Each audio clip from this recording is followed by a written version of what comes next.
Sud FM. Il est 22h. «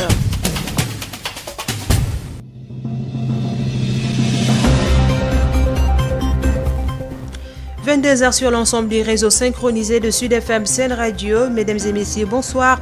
Merci de nous recevoir chez vous. Les titres de ce journal. L'heure du remaniement a sonné. Le chef de l'État a dissous le gouvernement et a remercié ses membres. Des changements en profondeur sont attendus. Déjà, Aminata Touré, présidente du Conseil économique, social et environnemental, Mohamed Boun Abdallah Dionne et Maxime Jean-Simon Ndiaye ont été démis de leurs fonctions.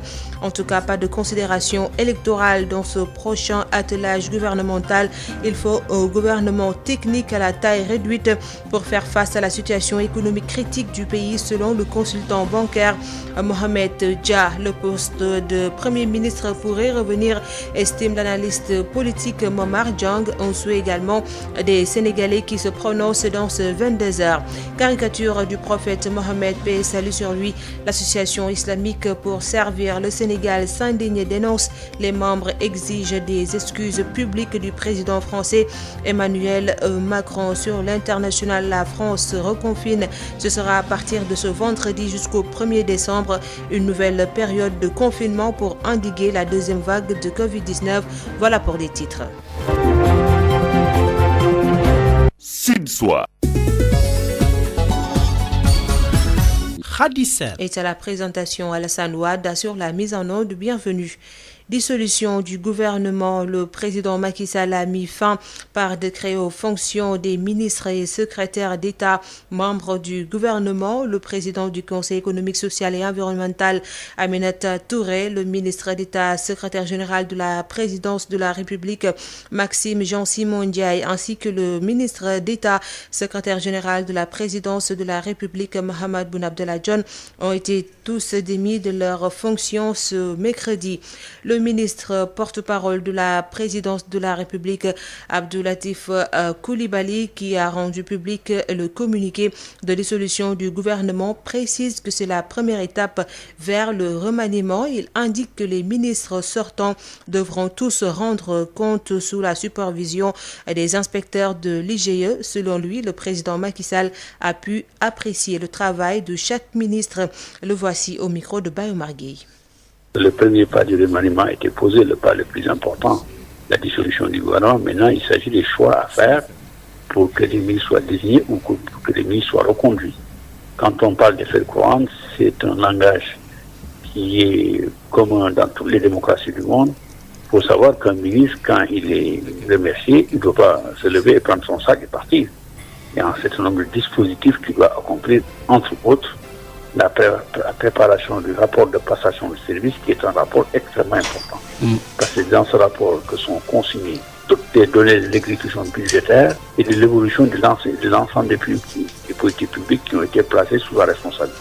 Si c'est un ministre qui est reconduit, il n'y a pas de problème. Mais si c'est un ministre sortant avec une autre nomination ou qui est remplacé par un autre qui était dans le gouvernement, il va de soi qu'un rapport de passation de service doit être signé entre les deux. Ce rapport de présentation de passation de service est un rapport qui est élaboré de façon minutieuse parce que le ministre doit dire où se trouve, à quel niveau se trouve l'exécution budgétaire. Maintenant, c'est pas très compliqué cette fois-ci parce que l'exécution budgétaire est quasiment terminée. Parce que les comptes publics devraient être clôturés en principe à la fin de ce mois-ci, peut-être même avant. Mais il faut que le ministre rende compte avant que l'autre ne prenne service. Et ce travail est fait sous la supervision de l'inspecteur général d'État. Et tout ça rentre dans le cadre de ce qu'on appelle les activités courantes. Et c'est une activité courante essentielle. Il faut bien qu'il prépare ce document parce qu'avant, il ne peut pas le préparer parce qu'il ne sait pas s'il part ou s'il ne part pas. Mais d'habitude d'ailleurs, ce qui se passe, c'est que de façon très subtile, tous les ministres sont invités à préparer de façon régulière et de façon de tenue régulière les comptes, si bien que ça va se faire très rapidement. Quand vous avez exercé avec un gouvernement pendant 18 mois, mais vous êtes à même quand même d'apprécier le travail tel qu'il a été exécuté par chacun des ministres et d'en tirer des conséquences. Et c'est exactement ce que le président a fait. À l'instant, le porte-parole de la présidence de la République, Abdoulatif Coulibaly, qui estime que tous les ministres sortants devront tous rendre compte sous la supervision des inspecteurs de l'IGE. Le Sénégal, dans l'attente d'un nouveau gouvernement, le consultant bancaire Mohamed Dia estime qu'il faut un gouvernement technique à la taille réduite pour faire face à la situation économique critique du pays. L'expert souligne qu'il faut éviter de tomber dans les considérations électorales d'un troisième mandat. Voici Mohamed Dia au micro de Bayo Marguerite. Je pense que cette décision qui a été prise ce soir devait être prise depuis longtemps. Je ne sais pas pourquoi ça a pris tout ce temps. Peut-être c'est la crise sanitaire qui a un peu accéléré le processus, mais il faut un gouvernement technique parce que la situation est critique quand même. La situation est très très critique et nous avons juste besoin d'un petit gouvernement.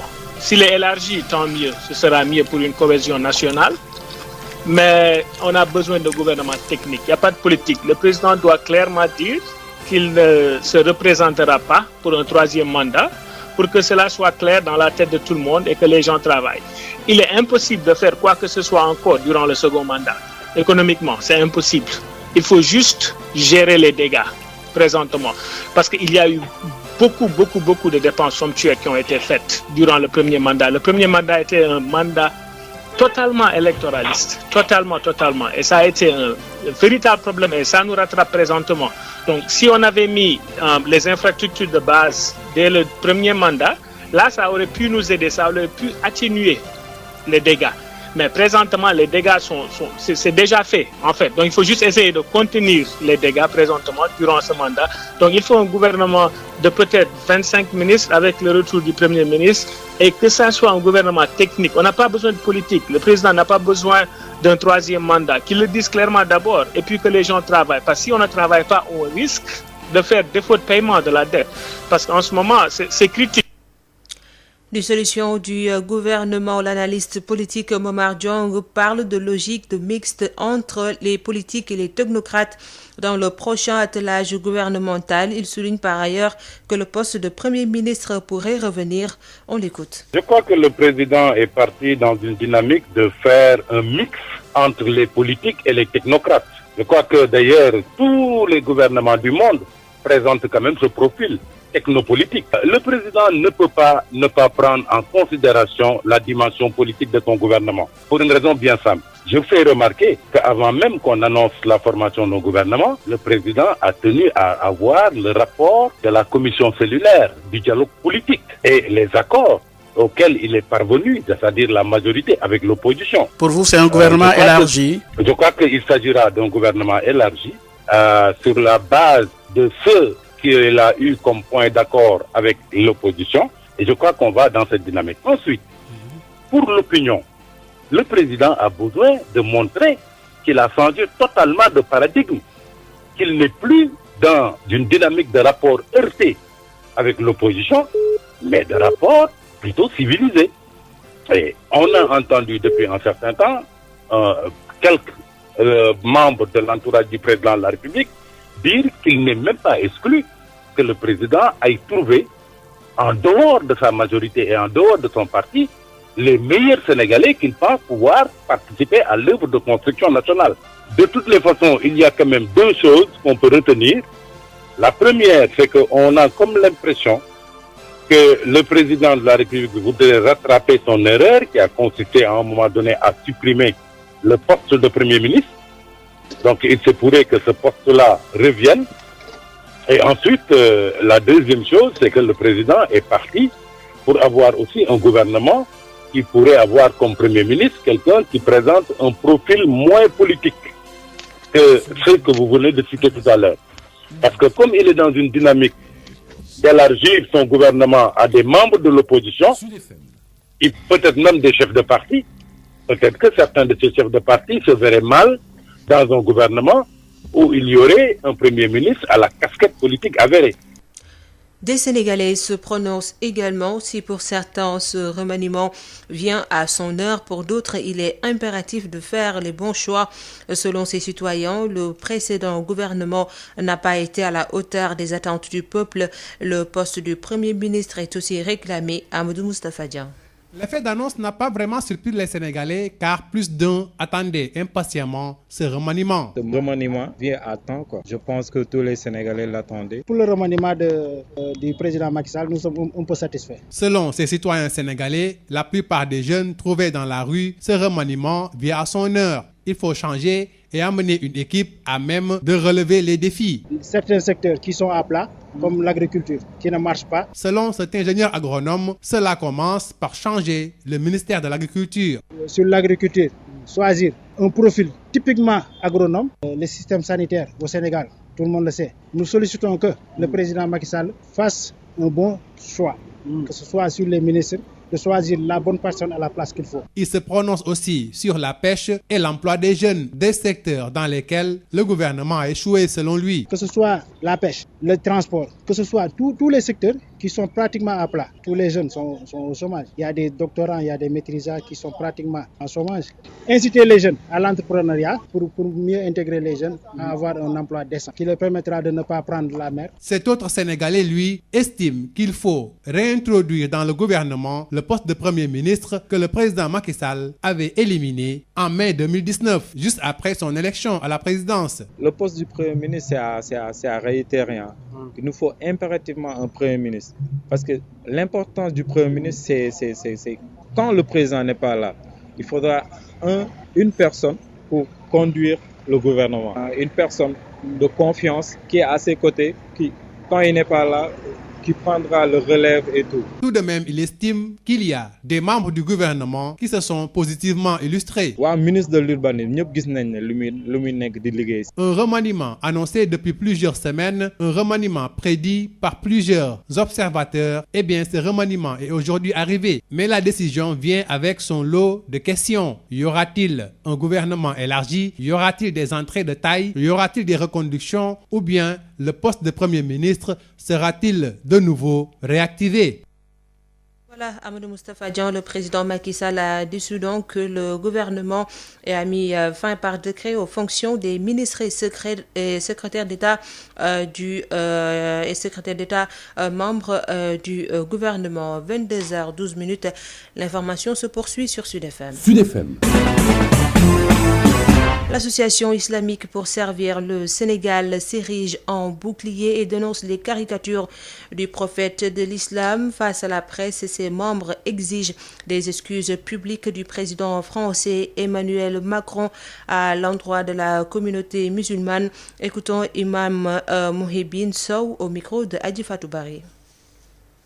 Compte tenu de la colère populaire et de l'indignation générale constatée aujourd'hui partout dans le monde islamique contre la France, son président, son gouvernement et ses intérêts économiques du fait des déclarations erronées du président français qui accuse l'islam d'être en crise. En plus de son soutien manifeste aux auteurs des caricatures blasphématoires sur la personnalité du plus grand messager, sallallahu alayhi wa sallam, Sayyidina Muhammad, le décrivant de la plus mauvaise manière. Pour tout cela, nous, membres de l'association islamique pour servir le soufisme, condamnons et affirmons que l'islam est innocent de ces accusations, qui sont toujours répétées par les médias occidentaux, qui se basent sur certains actes et violences d'extrémistes et d'exagération. Ce sont des comportements bannis par l'islam et toutes les autres formes de religion révélées. C'est pourquoi ainsi, nous appelons le président français Emmanuel Macron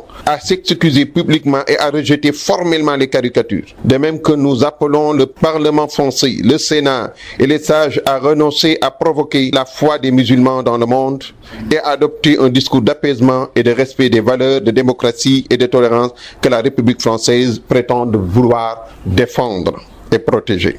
Le Coran nous enseigne dans la sourate Ahzab, les coalisés, verset 6, en nous disant que le prophète, nous devons le défendre. C'est dans ce sens que nous ne tolérons et nous ne pouvons pas tolérer que quiconque porte atteinte à sa dignité et à son honneur. Nous réaffirmons également que l'islam est une religion de paix, d'harmonie, d'amour et de cohésion. Un berger âgé d'une douzaine d'années a tué à coups de coupe-coupe son camarade qui a le même âge que lui. Un drame survenu ce mercredi dans la brousse dans la commune de Ndiébel dans l'arrondissement de Ngotch.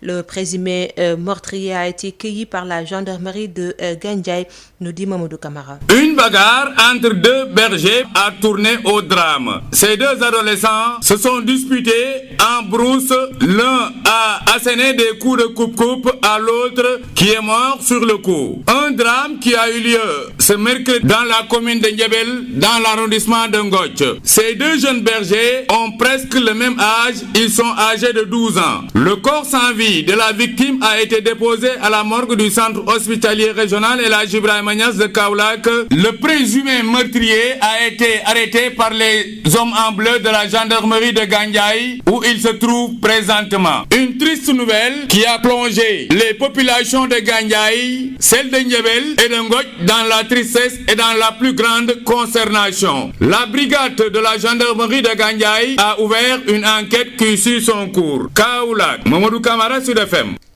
Mamadou Camara, dans un partenariat avec l'Union européenne, le Sénégal lance un projet de gestion intégrée des zones côtières, un projet en faveur de l'action climatique qui vise à répondre aux menaces fréquentes dans cette région face à l'érosion côtière et à la pression foncière. Les autorités tirent la sonnette d'alarme. Josette Kali. La pression foncière, l'érosion côtière, des menaces sur les côtes sénégalaises toujours grandissantes. Face à cette situation, le projet sectoriel mis en œuvre entre 2012 et 2015 n'a pas donné de résultats dans cette région concernée. Cheikh Ndiaye Silla, directeur de cabinet du ministère de l'Environnement. La façade de la Grande Niayes, c'est très sensible. Vous avez vu qu'il y a eu par le temps beaucoup de filaos plantés. Aujourd'hui, on est en train de détruire ces filaos-là. Il y a la pression foncière et on se rend pas compte que la mer, si vous l'agressez, elle se défend. Donc si on agresse les filaos, la dune disparaît, la mer va avancer. Et nous sommes là aussi pour tirer les sonnettes d'alarme et mettre à disposition les moyens qu'il faut pour que ces espaces fragiles écologiques soient préservés. Pour que le projet aboutisse, aucune couche de la société ne sera laissée en rade pour une bonne protection de ses côtes. Une collectivité territoriale, par exemple, peut développer un projet, l'agriculture, enlever l'intrusion saline, préserver un lac. Un groupement aussi, je pense, pourra aussi faire un projet et qui va être soumis. Il s'agira de travailler sur la protection côtière, sur le développement d'activités touristiques, d'agriculture, d'élevage, etc. Financé à hauteur de 3 milliards, l'Union européenne apporte ainsi sa partition à la politique du PSE vert. Amaury Hotz de la délégation de l'Union européenne. Le projet a deux composantes. Il y a une composante qui est plus de l'appui institutionnel et il y a une deuxième composante qui est un appui plus direct à des partenaires pour mettre en œuvre des activités concrètes de résilience et de lutte contre le changement climatique, des activités de protection du littoral, de rendre opérationnels les plans de développement et de protection des zones côtières qui ont déjà été définis au niveau local. Ce projet de gestion intégrée des zones côtières sera déroulé sur 4 ans. Josette Kali, l'amicale des femmes du quotidien Le Soleil, a initié ce mercredi 48 heures de dépistage des cancers du col de l'utérus et du sein, une activité organisée en collaboration avec la LISCA en faveur des femmes de Anne Village dans le cadre d'Octobre Rose et de la RSE. Les femmes ont répondu massivement à l'invitation. Marie-Rosaline Ndiaye. Elles ont été nombreuses à venir se faire dépister des cancers du sein et du col de l'utérus à l'appel de l'amicale des femmes du quotidien Le Soleil, un acte d'une importance capitale pour Abiatou Koli, 43 ans. Dépistage cancer. J'étais venue pour me dépister, je l'ai fait et là je rentre. C'est une très belle initiative. Moi, dès que l'occasion se présente, je réponds toujours. Pour cette fois-ci, c'est une Badianougor qui m'a informée. Je l'avais fait il y a quelque temps, ils ont détecté quelque chose qui a même abouti à une opération. Voilà pourquoi, quand ils ont parlé du dépistage sur le cancer du sein, je suis revenue. En organisant cette activité, l'amicale des femmes du Soleil entend se joindre à la lutte nationale contre les cancers féminins qui ont atteint des proportions inquiétantes. La présidente de l'amicale, Absandong. Il faut dire que les femmes sénégalaises paient chaque année un lourd tribut en raison de ces deux maladies. Et ce, malgré les nombreux efforts consentis jusque-là pour éradiquer le mal. Durant ces 2 jours, l'amicale des femmes du Soleil en partenariat avec la Ligue sénégalaise de lutte contre le cancer, mettra en synergie des efforts pour permettre à un maximum de femmes, en particulier celles de Hann Village, où se trouve notre société, de se faire dépister gratuitement du cancer du sein et du col de l'utérus. Cette initiative de portée humanitaire qui profite beaucoup aux femmes de la commune de Hann Bel-Air est vivement saluée par le maire de la commune, par ailleurs administrateur au Soleil, Babacar Mbengue. C'est une très belle image que nous sommes en train de donner déjà des femmes du Soleil qui se soucient de leur environnement, le bon voisinage. Ce sont les populations, les femmes de Hann qui profitent en tout cas de ces camps. Parce que comme vous le savez, le cancer effectivement est une maladie qu'on ne peut que prévenir. Donc mieux vaut tôt que tard. Malgré ce contexte de pandémie, cette année, plus de 6000 femmes ont été dépistées par la LISCA avec plus de 2500 bons de mammographie. Des statistiques qui, selon la présidente de la LISCA, Dr Fatma Gonon, prouvent que les femmes sont de plus en plus conscientes de la nécessité de se faire dépister des cancers féminins. International. Le président de la République Emmanuel Macron a fait état d'une deuxième vague qui, nous le savons désormais, sera sans doute plus dure et plus meurtrière que la première. Il a annoncé un nouveau confinement sur le territoire national, sauf pour l'outre-mer. La France va ainsi connaître à partir de vendredi une nouvelle période de confinement pour endiguer la deuxième vague de Covid-19. Le reconfinement aura lieu sur tout le territoire national, mais avec des adaptations pour les outre-mer, a indiqué mercredi le président de la République dans son allocution, prenant en compte une situation épidémique ultramarine parfois différente de l'Hexagone. Les territoires d'outre-mer vivent une épidémie du coronavirus en décalage avec la métropole. Ce nouveau confinement sera en place au moins jusqu'au 1er décembre, a annoncé Emmanuel Macron, précisant que les écoles resteront toutefois ouvertes. En sport, football, le renouvellement des instances du stade de Mbour. Sur les 3 candidats, les 2 se retrouvent pour constituer une seule liste. Il s'agit de Abdoulaye Gueye, président intérimaire, et El Hadj Malick Di Aswad. Leur union est dans le but de travailler dans l'intérêt du club, déclare-t-il en conférence de presse. Il sollicite la tenue rapide de l'Assemblée générale par le préfet de Mbour. Voici le candidat El Hadj Malick Di Aswad au micro de Moustapha Sall. Ce n'est pas un accord sur les personnes parce que je n'aime pas parler des personnes. C'est un accord général de gouvernance du Stade de Mbour. Les idées et les esquisses que nous avons déjà posées, si nous les réalisons autour de toutes les personnes qui ont été attirées par cette idée, par cette entente. Oui, ce que je dis, nous sommes le Stade de Mbour, son nom de famille c'est Mbour. Nous, tous les fils de Mbour, tous les sympathisants de Mbour, tous ceux qui aiment Mbour, tous ceux qui pensent qu'ils peuvent apporter une pierre à Mbour sont les bienvenus dans ce club. Parce que c'est du sport d'abord. Le sport, naturellement, c'est de l'ouverture. C'est une association. Une association, c'est à entrée volontaire. Ensuite, nous avons la culture du partage et de l'ouverture dans Mbour. Mbour est la ville la plus cosmopolite du Sénégal.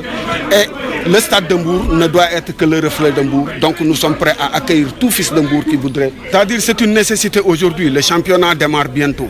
Nous, ce que nous pensons, c'est que nous devons rapidement, en raccord avec les autorités administratives, aller vers l'Assemblée générale.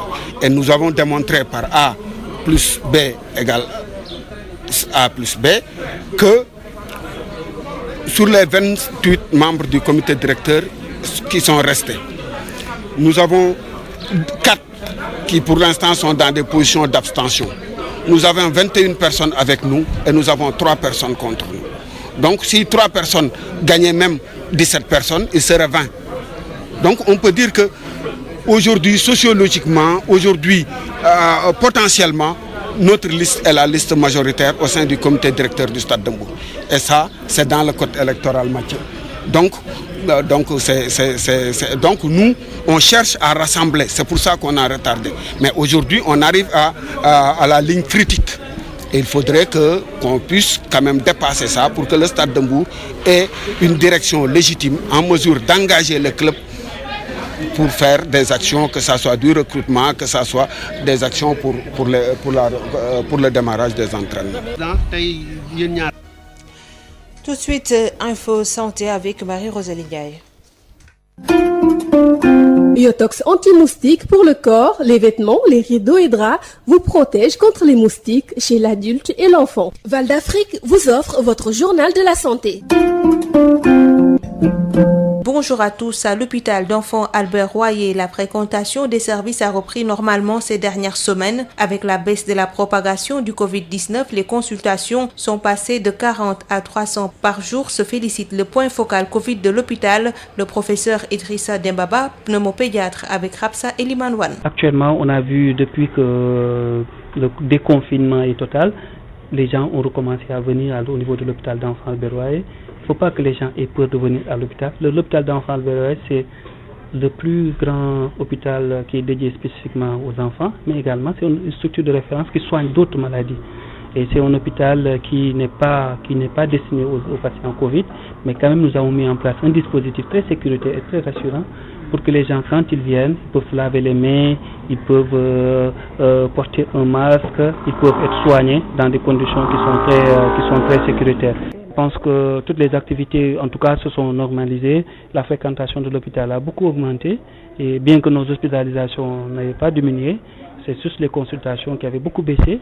C'est autour de 30-40 pour un hôpital qui recevait jusqu'à 250 voire 300 enfants. La semaine passée, nous sommes autour de 300. Il est important que les parents viennent faire consulter. Il est important que les parents respectent les gestes barrières. Il est important que les parents n'aient pas peur de venir au niveau des hôpitaux. Et enfin, il est important que les enfants soient bien vaccinés. Il est important que les enfants retrouvent une vie normale, c'est-à-dire une scolarité qui est normale. Des maladies à potentiel épidémique ont fait leur apparition dans le pays. Il a été noté des cas de dengue à Thiès et à Kaffrine, un cas de fièvre jaune à Touba, un cas de fièvre hémorragique Crimée-Congo, un cas de fièvre de la vallée du Rift à Fatick et une circulation dans le monde animal de fièvre de la vallée du Rift à Saint-Louis. À cet effet, le ministère de la Santé a demandé un renforcement de la surveillance à tous les niveaux de la pyramide sanitaire et une redynamisation des stratégies de recherche active des cas. C'est tout pour aujourd'hui. Merci de nous avoir suivis. Yotox anti-moustique pour le corps, les vêtements, les rideaux et draps vous protège contre les moustiques chez l'adulte et l'enfant. Val d'Afrique vous a offert votre journal de la santé. Khadissa. Le rappel des titres, le chef de l'État dissous le gouvernement et a remercié ses membres. Des changements en profondeur sont attendus. Déjà, Aminata Touré, présidente du Conseil économique, social et environnemental, Mohamed Boun Abdallah Dionne et Maxime Jean-Simon Ndiaye ont été démis de leurs fonctions. En tout cas, pas de considération électorale dans ce prochain attelage gouvernemental. Il faut un gouvernement technique à la taille réduite pour faire face à la situation économique critique du pays, selon le consultant bancaire Mohamed Dia. Le poste de Premier ministre pourrait revenir, estime l'analyste politique Momar Diong. On souhaite également des Sénégalais qui se sont prononcés dans ce 22h. Caricature du prophète Mohamed, paix et salut sur lui. Association islamique pour servir le Sénégal s'indigne et dénonce. Les membres exigent des excuses publiques du président français Emmanuel Macron. Sur l'international, la France reconfine. Ce sera à partir de ce vendredi jusqu'au 1er décembre.